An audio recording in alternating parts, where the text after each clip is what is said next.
Hey folks, here's an update video on the Mini Cooper. Unfortunately, as you can see, after rebuilding the transmission, I seem to have run into a problem. And the transmission's back out again. It was making a noise. I've isolated that noise to the reverse idler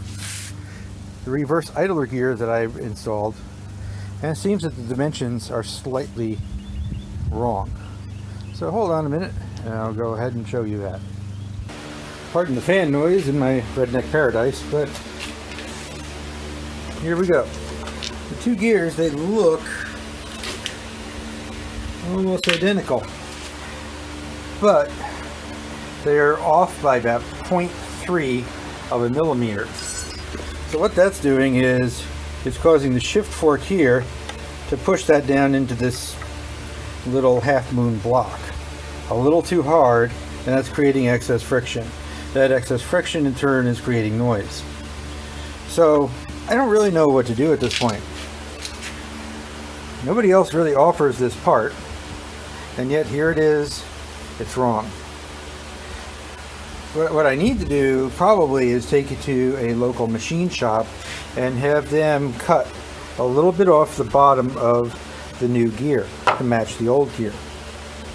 But I did it with my trusty Centec Harbor Freight calipers, and Harbor Freight would never steer me wrong. Let me wipe off this lens, see if that clears it up any. It seems to. There's less of that silk screen effect. This magnet sits awful loose. But when I initially put this together, here, we'll go ahead and put the gear in.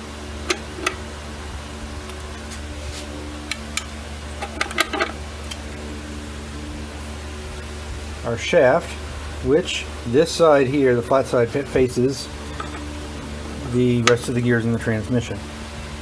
Hold on a second, and I'm going to go ahead and put this together. Alright, now here, let's see how it goes together.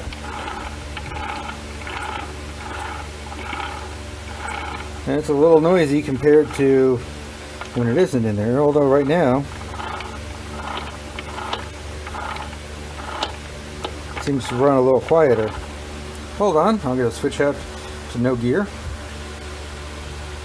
Alrighty, once this focuses, you can see I pulled the gear out of mesh. And it's a lot quieter. In fact, hold on a second. Okay. I'm going to turn the fan off.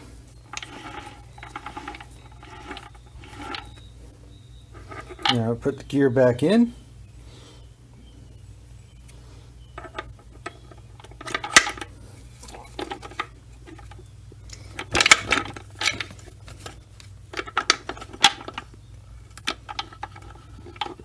Hold on.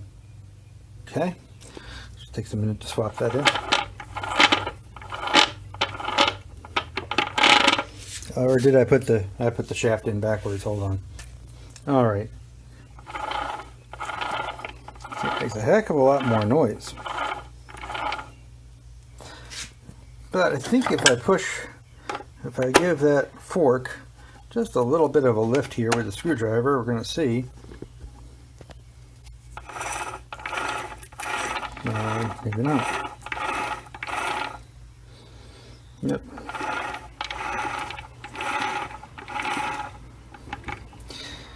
Makes more noise.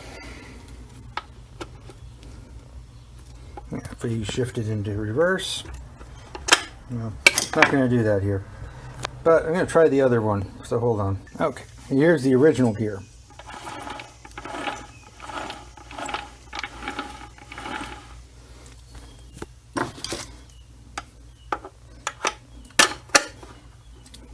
Pull it up a little bit.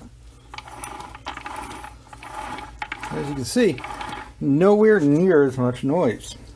So what do you do? The problem is this bushing on the inside is really worn out on the original gear, or else I just used that. How can I get the bushing out of this? I don't want to risk a $125 part on a whim and then damage this one, and then I'm really up Schitt's Creek. So what do you do? What do you do with this Mini Cooper Getrag transmission That, by the way, is a very expensive transmission.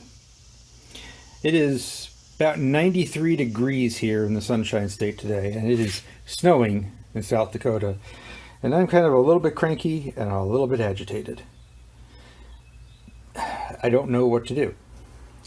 So please leave your comments below. And thank you for watching. Hopefully the Mini Cooper will go right again. Okay, couldn't leave you without this. Now here we can see it in reverse.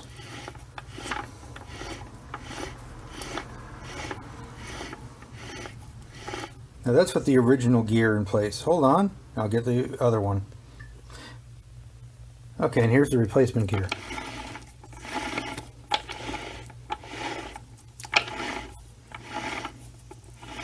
As you can tell, it's much louder.